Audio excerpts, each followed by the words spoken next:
Hello les amis, j'espère que vous allez bien. Je suis contente de vous retrouver aujourd'hui pour une nouvelle vidéo. Compte rendu de course spéciale marathon pour tous. Le fameux enfin dont on entend parler depuis 2021, je dis pas de bêtises. Ça date un peu maintenant. Je faisais partie des heureux élus qui ont eu un dossard sur le marathon. Si vous n'étiez pas au courant, c'est le marathon pour tous. C'est un marathon qui était couru en fait dans la nuit de samedi à dimanche entre l'épreuve homme et l'épreuve femme, puisque durant les Jeux Olympiques, vous avez un marathon qui est couru. Donc le samedi matin, c'était les hommes et le dimanche matin, c'était les femmes. Déjà, il faut savoir que ça n'avait jamais été fait, un marathon organisé pour les amateurs durant les Jeux Olympiques. Et laissez-moi vous dire qu'on a vécu quelque chose d'unique et de dingue. Si vous me suivez sur Instagram, c'était un peu le mot-clé. Dingue, tellement c'était dingue cette expérience. Et j'avais envie de vous raconter ce marathon un peu plus en détail puisque j'ai eu la chance d'emmener ma petite caméra avec moi.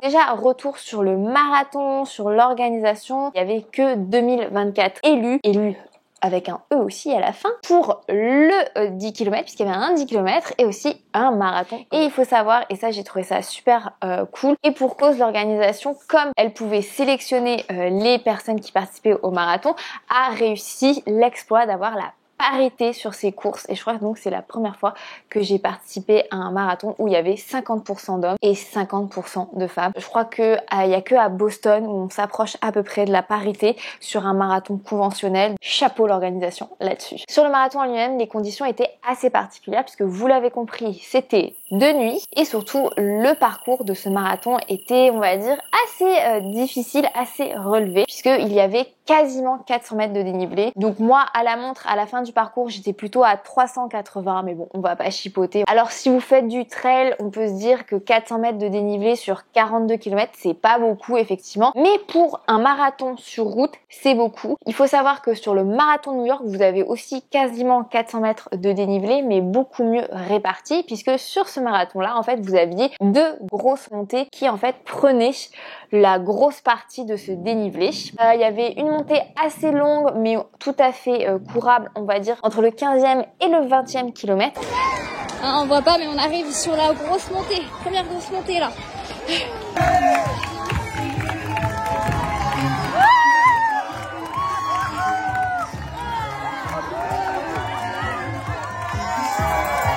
Et ensuite, une montée, mais vraiment redoutable, les amis. C'était littéralement un mur du 28e au 30e kilomètre.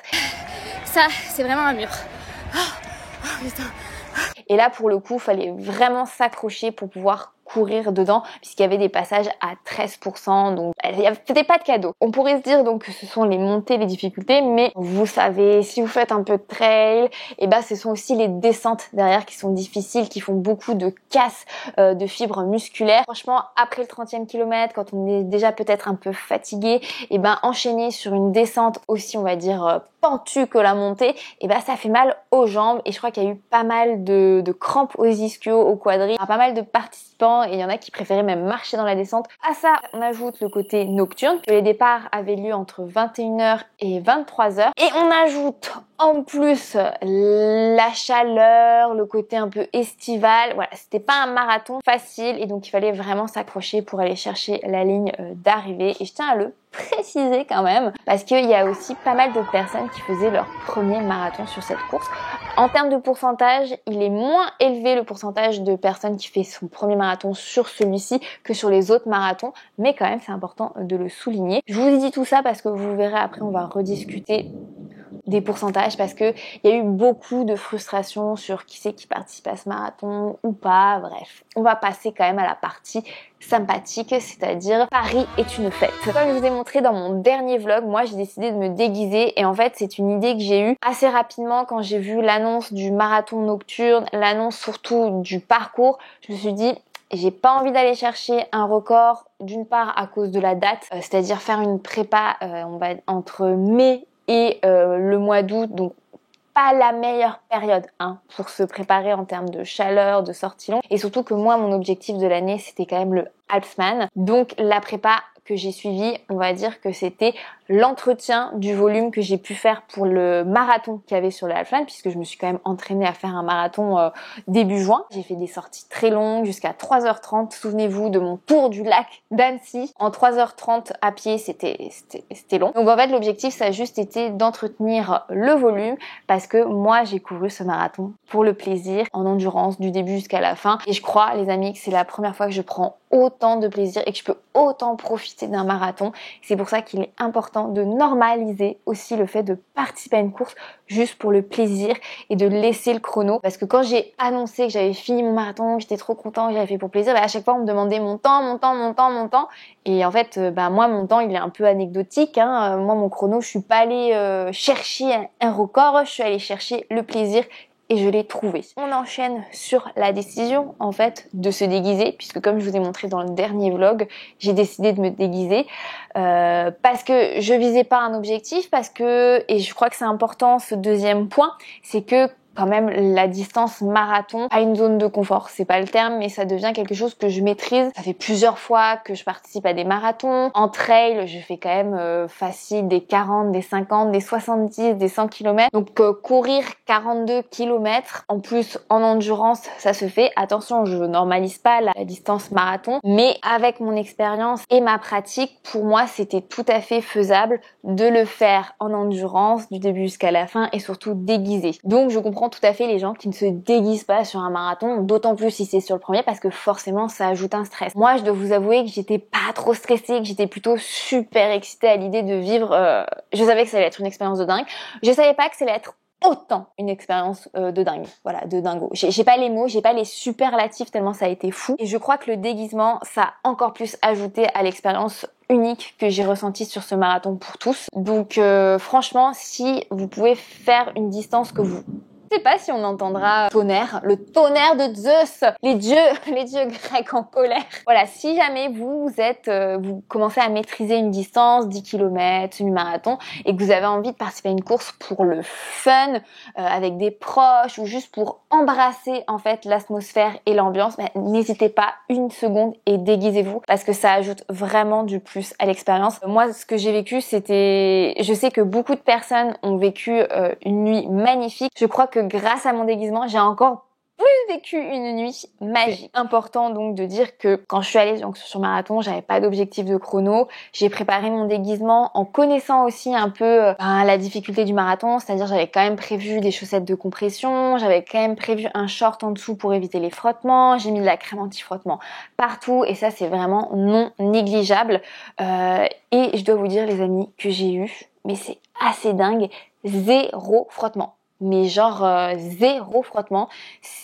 Plus j'y pense, plus je me dis que c'est foufou. J'ai mes petites chaussures ici. Ça, c'est des chaussures en fait que j'ai mis quasiment pendant toute ma prépa Halfman et que j'ai continué à mettre sur, on va dire, l'entretien du volume, donc entre juin et juillet. J'ai fait une grosse sortie longue, donc en mode trail de 3 heures et une sortie longue en mode route d'un peu plus de 2 heures. Donc c'était quasiment 24 km. Celle-ci, c'était celle où j'étais le plus à l'aise. Je me suis dit qu'il convenait le mieux et que je pouvais aussi un peu personnaliser puisque là j'avais mis des lacets dorés et en fait après le reste j'ai juste ajouté des couches, donc avec le drapé que vous avez vu, la jupe en plume. Le plus difficile en fait dans ce marathon, ça a été d'aller aux toilettes avec ce déguisement puisque ça faisait pas mal de couches à retirer et pouvoir faire pipi. Mais globalement, ça a été un déguisement plutôt adapté à cette distance. Donc je dirais pas que c'est un déguisement comme par exemple les gens qui sont en Tour Eiffel et en coque où là clairement c'est encore plus un challenge. Je pense que c'était un demi-challenge pour moi puisque j'ai, je pense, adapté vraiment le déguisement à la pratique sportive. Si vous voulez vous déguiser mais pas prendre trop de risques, il faut vraiment créer votre déguisement autour d'une tenue de running. Niveau make-up, le make-up aussi il a tenu de ouf. Bon ça c'est l'après.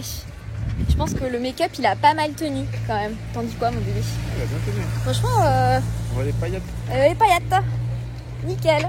Après j'ai fait attention pendant la course de mouiller la tête et la nuque, mais pas trop le visage pour pas que mon make-up il termine dans ma nuque. Même ma cape qui bougeait un peu, elle a finalement bien tenu. Je l'ai arrangée pendant la course et je crois que j'ai vécu la plus belle nuit de ma vie en tant que Aya / Athéna. Voilà. Après, et c'est la question que j'ai pas mal reçue sur Instagram, c'est est-ce qu'il y avait beaucoup de personnes déguisées? Bah non, il y avait pas trop de monde déguisé et j'avoue que ça m'a un peu déçue parce que les personnes qui encourageaient, c'était plutôt certains coureurs qui regardaient des fois un peu d'un mauvais œil ou au contraire étaient super positifs parce que c'était assez des fois surprenant de croiser quelqu'un déguisé.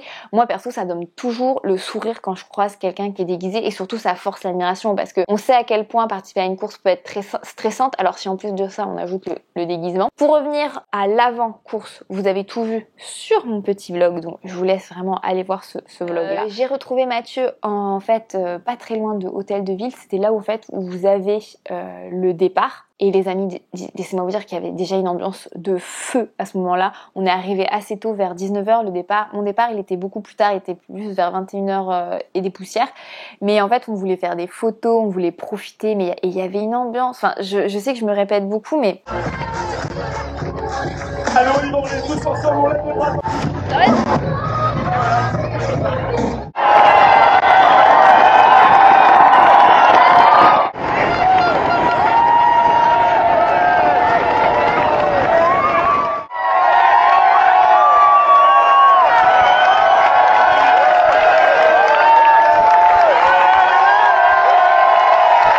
En fait, si je compare ça, j'ai l'impression que c'était la fête de la musique, mais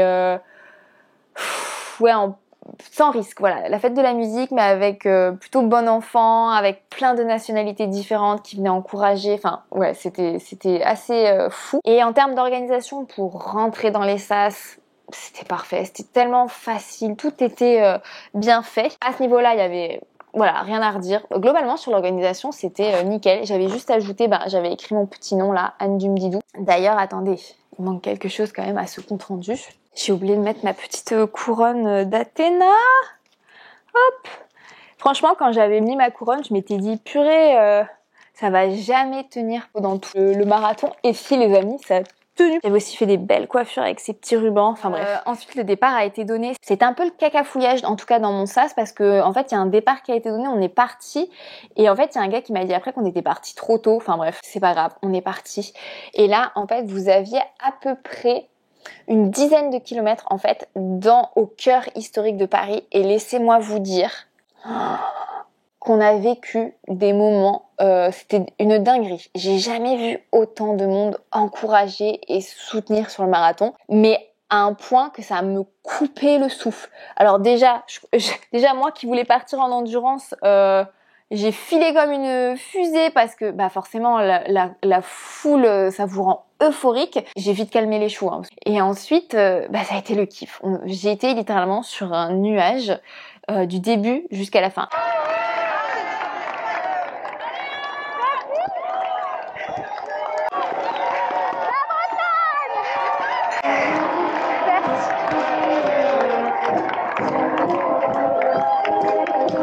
Pas mal là, hein.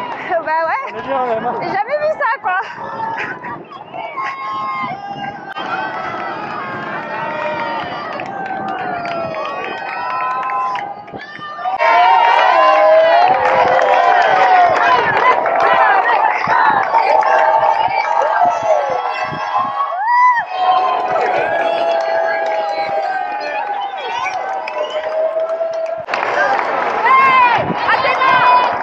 Allez, kilomètres, on lâche pas les...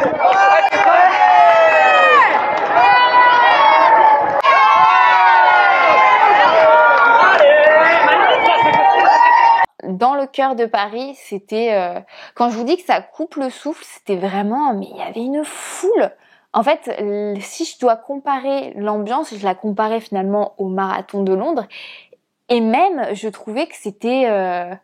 ouais, c'était dingue, ça hurlait, il y avait de l'ambiance de partout, c'était à la fois émouvant, ça nous portait, on était dans des lieux mais magnifiques de Paris, entre l'Opéra, la Concorde, le Louvre, ensuite les quais, c'était genre hallucinant.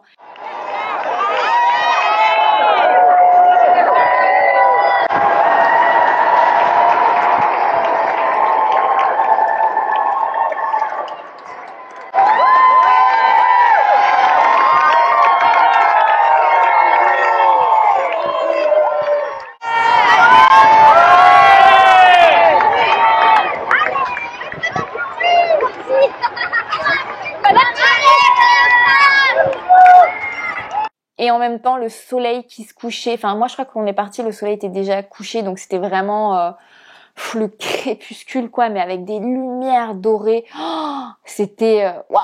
Et là tu te dis bon ok, ça c'est le centre de Paris, c'est normal qu'il y ait de l'ambiance. Moi c'est ce que je m'étais dit. Je me suis dit dès qu'on va se diriger vers Boulogne, Versailles, tout ça, ça va commencer à se calmer. Mais non, jamais. Il y a pas ça, ouais.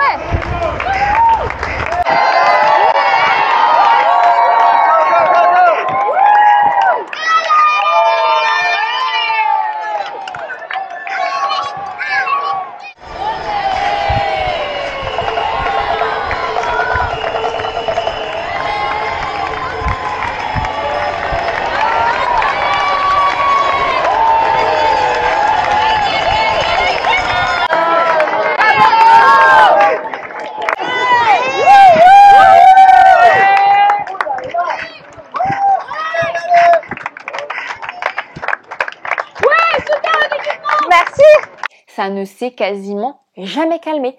Il y avait tout le temps des gens, mais partout. Même à des endroits où tu te dis, mais pourquoi êtes-vous là?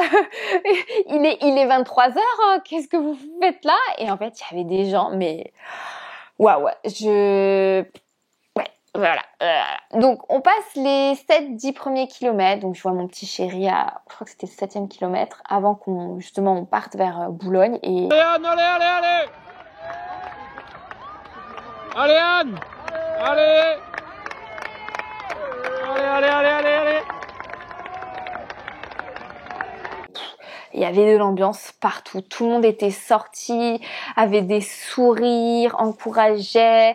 Alors moi, c'était trop drôle parce que, en fait, je pense que les gens, ils arrivaient pas à bien voir. C'était la nuit, hein, quand même, à bien voir le déguisement.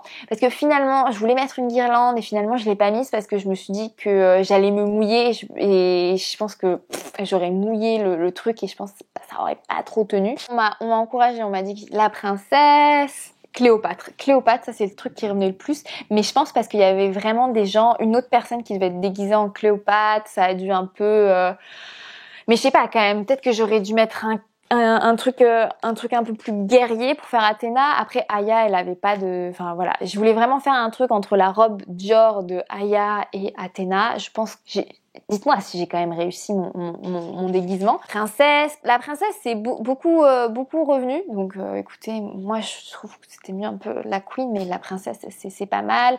Une fois on m'a dit Falbala, Athéna elle est pas mal revenue. Après franchement il y en avait quand même beaucoup qui avaient la ref, qui m'encourageaient, qui disaient Aya. En fait je trouve que le déguisement il apportait des fois, vous savez, la foule, elle se calme un peu, elle reprend, enfin ça dépend, on peut pas être à 100% encouragé à 100% pendant 4 heures, hein, c'est normal, hein. Je sais pas si vous avez déjà encouragé sur une course, mais des fois, faut boire un petit coup d'eau, faut se reprendre. Mais là, je dois avouer que, en fait, c'est fou, mais dès que j'arrivais, les gens ils disaient « Ah, elle est déguisée !» et criaient, et ça ravivait et c'était trop bien. Il y a plein de coureurs qui m'ont complimenté en disant que c'était cool de courir à côté de moi parce que forcément, ça amenait de l'ambiance.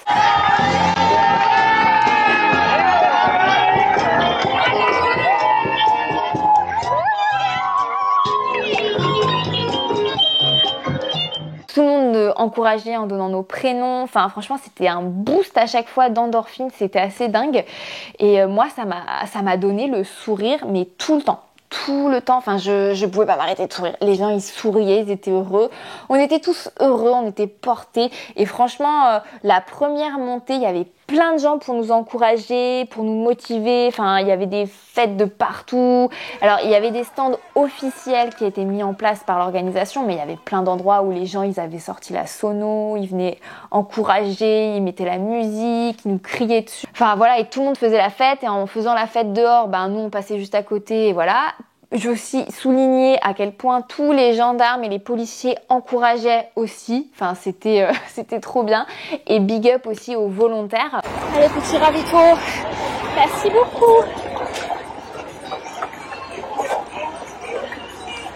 Vous êtes déguisé en quoi là? Athéna. qui nous encourageaient. Moi, on me demandait aussi en quoi j'étais déguisée. On me disait attention, ça tombe, attends, on va te remettre ta cape. Enfin, c'était trop drôle. Il y a un meneur d'allure d'ailleurs qui m'a aidé un peu avec ma cape, parce que ma cape, je pense, c'était le truc qui me gênait le plus, parce qu'en fait, elle tournait, des fois, elle venait sur le devant, donc c'était un peu plus compliqué. Mais globalement, il n'y a rien qui m'a trop gênée dans mon costume. Sauf quand je suis allée aux toilettes, où là c'était un peu compliqué. Ouais. Mais note sur les ravitaux et la chaleur. Alors c'est vrai qu'on a beaucoup mentionné la chaleur. Moi qui viens du sud, je trouvais pas plus que ça qu'il faisait chaud. Mais je pense que c'est subjectif et que ça dépend vraiment de tout le monde, hein. Moi, j'ai trouvé qu'il faisait plutôt bon et qu'en plus, il y avait un petit air. Et quand on est sorti de Paris en allant vers Versailles, c'était même de plus en plus frais et limite agréable de courir. Cela dit, j'ai quand même raté aucun ravito. Note éco-friendly environnementale, il y avait que des verres réutilisables. Donc en fait, vous preniez un verre, vous buviez, il y avait des collectes à la fin et je pense qu'il les nettoyait et ensuite il les remettait en route. Et ce qui était bien aussi, moi j'avais emmené une petite flasque de 250 ml à peu près, donc très facile à garder en main, parce que je m'étais dit, si justement j'ai chaud à cause de mon costume, avec la flasque, je peux vraiment me mouiller à des endroits stratégiques, alors qu'un verre d'eau, piouf, tu te mouilles, et ça sera absorbé par le tissu et pas sur mon corps, donc au moins avec la flasque c'est un peu plus précis. Conseil de pro du déguisement. Et en fait, vu qu'il pouvait remplir les verres, il remplissait super facilement la flasque. Je pense que c'est la seule note, négative, c'est qu'en termes de ravito, il n'y avait pas un choix énorme sur les solides. Vous aviez, il y avait des bananes, mais en termes de fruits frais, il n'y avait pas, des pommes, des oranges, enfin, vous savez, des choses un peu plus variées, parce que, bon, la banane, voilà, je sais pas vous, mais moi j'aime pas trop manger des bananes pendant la course. Je suis plutôt, orange, pomme, enfin des trucs un peu plus différents. Et si t'es allergique à la banane, tu l'as dans l'os. Et il y avait des pâtes de fruits, du sucre, mais il n'y avait pas beaucoup de choix, j'ai trouvé, par rapport à d'autres marathons. Et surtout, il n'y avait pas de boissons type Saint-Chor, Coca, enfin il n'y avait pas de soda, il n'y avait pas ce genre de choses. Mais c'est peut-être, je pense, le seul point négatif que j'ai à donner sur les ravitaux, c'est effectivement le manque, il n'y avait pas assez de diversité de ravitaux. Certainement... les toilettes, voilà. En même temps, est-ce qu'il y a vraiment des toilettes sur les marathons qui sont nickel? Je ne sais pas. Je pense que j'ai trop bu. J'ai voulu boire beaucoup régulièrement. Et j'avais la vessie pleine. Là, il a vraiment fallu que je fasse une pause. Et je crois que ma montre s'est mise en pause automatique parce que j'ai tellement galéré avec ma jupe à descendre mon short. Enfin, c'était un peu compliqué. L'apnée, tu ne touches à rien. Rien ne doit te toucher. Tu repars le plus vite possible. Les toilettes, c'était pas aussi gracieux que la foule, c'était pas aussi magique. Voilà. Regardez le château! Oh mon Dieu, c'est trop beau. Mais là, on a vu le château, il était quand même assez près. En cas d'ambiance, à chaque endroit, il y avait des gens qui avaient leur personnalité, qui mettaient l'ambiance. Les volontaires nous tenaient au courant parce qu'il y avait la finale de basket aussi, il y avait la finale de taekwondo. Une fois arrivé à Versailles, je crois qu'on était au 24e ou au 25e kilomètre. Pou, demi-tour. Après, c'était quand même au final, c'était quand même assez une longue ligne droite. Il y avait très très peu de virages finalement sur ce marathon. Le fait de l'avoir fait de nuit, c'était bien parce qu'on voyait pas ces longues lignes droites. Parce que je pense que de plein jour, ça doit être très démotivant.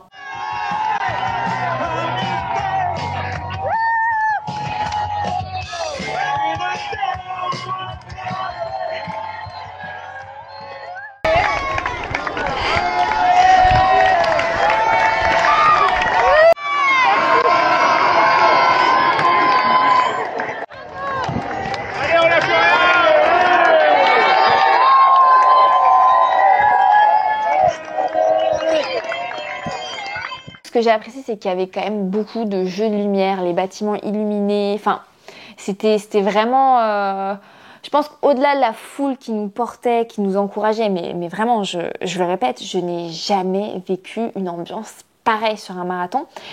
Et je pense que la nuit ajoutait quelque chose. Je pense que les gens, ils étaient tous un peu joyeux parce qu'il y avait de la bière, du vin, tout ça. Mais aussi, c'était une ambiance, c'était la fête, quoi. Franchement, j'ai l'impression d'être sortie en boîte de nuit, en fait, mais en faisant un marathon, quand même. Et les gens, ils étaient vraiment adorables. À un moment donné, je sais plus où exactement, mais c'est pareil, il y avait, je pense que c'était un hôpital ou une maison de retraite, mais ils donnaient des bouteilles d'eau aux gens. Moi, j'allais taper dans les mains des enfants, j'allais taper dans les petits, vous savez, des fois, il y a des cartons où les gens, ils écrivent Power Up, où t'as plus de swag, ou faut que ça soit sur travail. Enfin bref, plein de blagues. Et en fait, j'ai kiffé ce marathon parce que, justement, j'ai pu m'autoriser tout ça parce que j'étais pas à la recherche d'un chrono. Et quand justement je me souviens j'ai vraiment très mal vécu le marathon de Londres à cause, déjà je me suis blessée en plein milieu, j'ai quand même terminé, mais et je m'étais fermée, je m'étais isolée de l'ambiance et au bout d'un moment je supportais plus tous les gens qui criaient.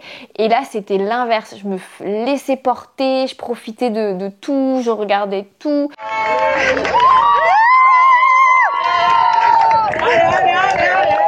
Arrivé à la Côte des Gardes, les amis, parce que voilà, quand même, sur un marathon, il y a forcément un mur. Et je me dis que les organisateurs, ils ont eu raison, ils nous ont dit, tu sais ce que c'est le mur du marathon? Eh ben viens, on te fait un vrai mur du marathon, physiquement. Et c'était ouf parce que, donc, on arrive sur la Côte des Gardes et là, visuellement, vous l'avez le mur. Ils avaient mis des anneaux lumineux, mais dingue, quoi. Et tu voyais vraiment le truc qui se cabre.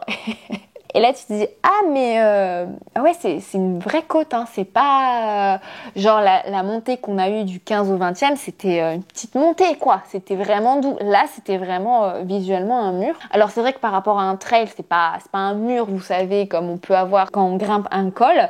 Mais quand même, il faut le reconnaître, c'était une bonne montée. Là, la stratégie, les amis, c'est soit de réduire vraiment la foulée et de monter doucement pour pas affoler le cardio et se faire mal aux jambes.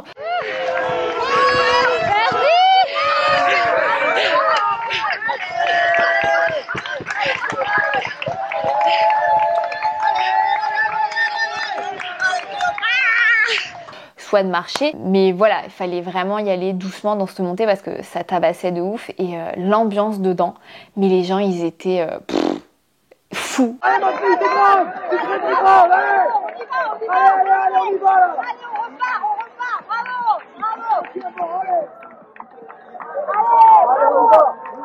Allez, c'est vous la meilleure. Enfin, c'était fou, quoi. Ils nous hurlaient dessus, ils nous encourageaient.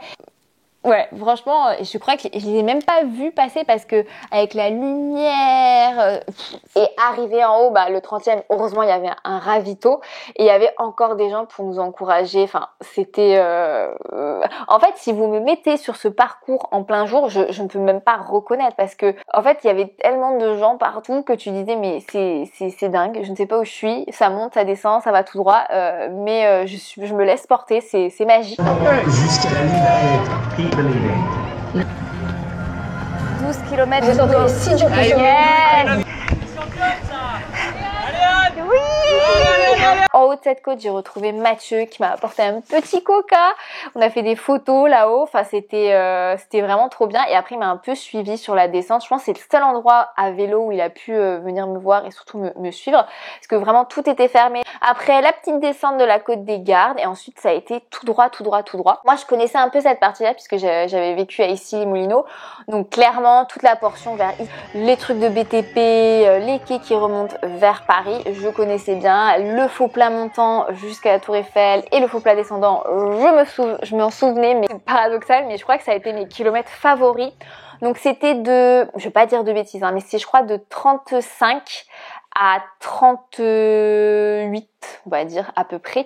Il y avait, alors le tunnel, il y avait un tunnel, mais il y avait une ambiance de dingue avec l'hymne des JO donc française, avec la musique, les néons, enfin c'était complètement dingue. Ensuite il y a eu un autre tunnel avec un DJ dedans, c'était fou. Ensuite il y a eu un stand où cette fois c'était ambiance rose avec de la musique. Ensuite il y avait aussi un DJ, enfin franchement. Je sais que c'est censé être les kilomètres les plus durs, mais je crois que c'est les kilomètres où j'ai le plus... Non, c'est pas les kilomètres où j'ai le plus kiffé. En fait, j'ai adoré tout, donc c'est difficile. Mais clairement, ces kilomètres-là qui sont censés être un peu difficiles, mais il y avait tellement d'ambiance que moi, j'ai pas vu passer, quoi. Et le mieux, et donc le must, qui pour moi, en fait, c'est vraiment... Mais tu te dis, mais les choses étaient super bien faites. J'arrive donc vers 1h du matin où la Tour Eiffel se met à scintiller. La chance, la Tour Eiffel elle scintille, énorme. Regardez-moi ça. Allez, 37 avec la Tour Eiffel dans le fond. Donc elle scintille pendant quand même pas mal de temps, plusieurs kilomètres d'ailleurs, je vais pas dire de conneries, mais là je me dis mais waouh, c'est magique en fait. Là je vis vraiment le marathon de ma vie en fait. Une ambiance, la foule qui crie quand on se rapproche de la Tour Eiffel, enfin c'était mais dingue. Franchement, Je tiens à remercier tous les gens qui ont fait le déplacement pour encourager sur ce marathon pour tous. Tous les gens aussi qui m'ont reconnu et qui m'ont encouragé, qui m'ont complimenté. Et je crois, les amis, que si j'avais un peu des complexes, on m'a dit toute la soirée que j'étais trop belle. Et ça fait trop du bien au moral, ça booste l'estime de soi. Donc c'est pour ça, déguisez-vous. Franchement, c'est trop fun, quoi. Après, j'ai vu une falbala et je crois un Obélix sur le côté qui encourageait. La Tour Eiffel avec les anneaux, bon bien sûr je fais une selfie, moi j'étais là pour ça, hein. Je crois que j'ai pas vu la fin des kilomètres passer, quoi, parce que une fois qu'on avait passé la Tour Eiffel justement, les kilomètres ils se sont vite enchaînés, on est rentré en fait vers les Invalides. Les derniers kilomètres ils étaient un peu, ça tournait un peu à droite, à gauche, quelques lignes droites. Comme en fait ça se rétrécissait, on était un peu plus en pack et il y avait aussi le 10 km qui arrivait et là en fait c'était une petite vague humaine où on se laissait porter et je crois que j'ai vu le 40e kilomètre et après c'était 41 et en fait tout est enchaîné super vite et là le dernier virage, parce qu'en fait après vous faites des petits virages avant d'arriver, donc avec les Invalides derrière vous mais avec la ligne d'arrivée qui est gigantesque en fait, enfin genre vous avez du tapis bleu, vous aviez les tribunes, j'ai jamais vu une ligne comme ça, plein de gens déjà pour accueillir, qui tapaient dans les mains, qui hurlaient, je crois qu'on m'a de nouveau hurlé dessus et là j'ai de nouveau vu mon chéri, je suis allée taper dans sa main, c'était la ligne d'arrivée déjà et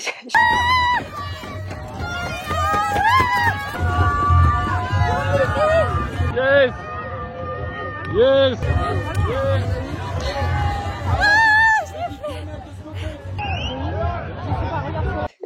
et j'ai retrouvé Lucie qui m'a donné ma médaille. Ouais, en fait, j'ai l'impression, vous savez, d'avoir été dans un brouillard magique, d'avoir vécu un rêve et à la fin c'est déjà fini, quoi. Mais vraiment, j'ai même pas eu de moment de moins bien. Après, attention, je précise quand même, j'ai raté aucun ravito. J'avais des gels sur moi que j'ai pris régulièrement. J'en avais 4 et donc j'en ai pris, je crois, j'ai commencé à en prendre au bout du 12 ou 13e. Et ensuite, j'en prenais régulièrement. Donc j'ai jamais eu un coup de moins bien. Après, je répète, j'étais en endurance, j'étais là pour le plaisir. C'est une distance, voilà, que je commence à maîtriser. Voilà, je préfère le préciser pour que les personnes, pas que vous comparez. Ne vous comparez pas à mon marathon. Voilà, moi j'en ai fait plusieurs. Voilà, c'était votre premier, c'était vraiment difficile et c'est déjà super d'avoir terminé. Mais pour moi, ça m'a fait vraiment du bien et ça m'a un peu réconcilié avec la distance parce que tu cherches un chrono, t'es quand même un peu moins dans le plaisir, un peu plus dans la maîtrise. Et là, j'ai été 100% dans le plaisir, 100% dans le lâcher prise. J'ai très peu regardé ma montre, je crois, juste peut-être pour savoir où est-ce exactement j'en étais, pour dire à Mathieu où est-ce que j'en étais.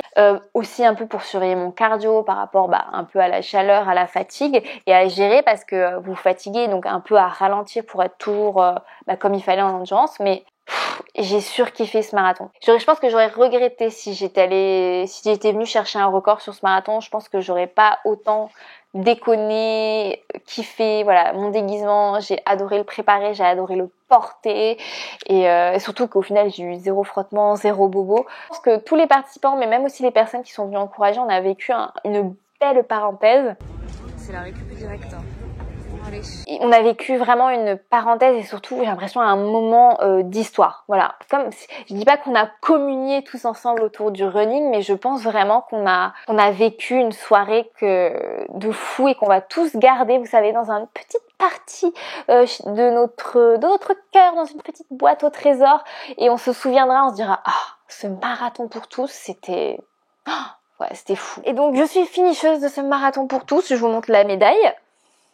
Elle ressortira pas trop parce que moi je suis orange, elle est orange, tout est orange. Voilà, marathon pour tous, trop fière. Elle est vraiment super belle. Elle pèse son poids, franchement je pensais pas qu'elle allait être si lourde. 10/08/2024 pour jamais oublier cette date. Après ça va, c'est 10 jours avant mon anniversaire, je ne peux pas l'oublier. Voilà, hop, attendez, je mets ma médaille parce que je l'ai méritée. Alors en termes de chrono, alors sur Strava c'est 4h30, mais attendez, je vais aller vous chercher quand même le résultat exact parce qu'on me l'a beaucoup réclamé. Et petite parenthèse les amis, si je donne pas un chrono, en fait mon Strava est public, je vous le mets ici, je mets tous mes entraînements, toutes mes performances, donc en fait vous avez tout là. Donc si vous êtes curieux, si vous avez le besoin d'aller connaître les résultats des gens, vous pouvez y aller. Il n'y a pas la peine de farfouiller avec le numéro de dossard, tout est là-bas. Moi je vous cache rien et je trouvais ça assez rigolo parce que quelqu'un justement qui m'a dit que c'était pas sympa de pas donner son chrono et que c'était nul. Et en fait je fais mais en fait je cache pas mon chrono, c'est juste qu'en fait pour moi c'est anecdotique ce chrono et c'est pas important. Moi je suis pas allée chercher, enfin je m'en fiche en fait de mon chrono. Pour moi le plus important c'est ce que j'ai vécu et c'est trop bien. On va aller chercher quand même le résultat officiel. À savoir qu'il n'y avait pas de classement sur le marathon pour tous. C'est où ce truc? Ah non. J'ai fini en 4h33. Voilà, je pense que les 3 minutes par rapport à Strava, c'est les 3 minutes aux toilettes. Et j'ai pas envie en fait que ce chrono, les gens se comparent en disant ah mais moi il me faut 3 mois de préparation pour faire 4h30. Elle y va comme ça, la fleur au fusil, elle fait 4h30.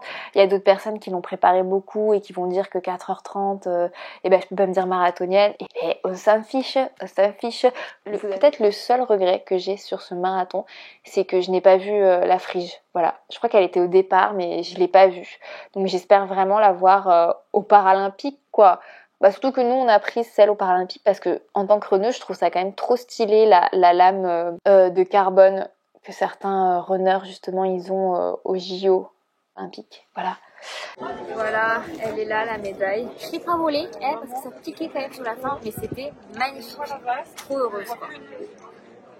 J'espère que ça vous a plu, avoir donné envie peut-être de vous lancer sur la distance marathon parce que je peux vous assurer que quel que soit son objectif, plaisir, performance, se déguiser ou pas se déguiser, on vit tous un très beau moment et je pense que l'édition du marathon de Paris 2025 va vraiment réserver des surprises parce que je suis sûre que ça a donné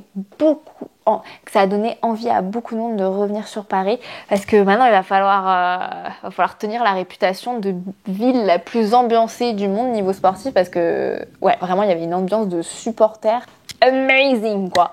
Moi ça m'a même donné envie de courir Paris. On verra.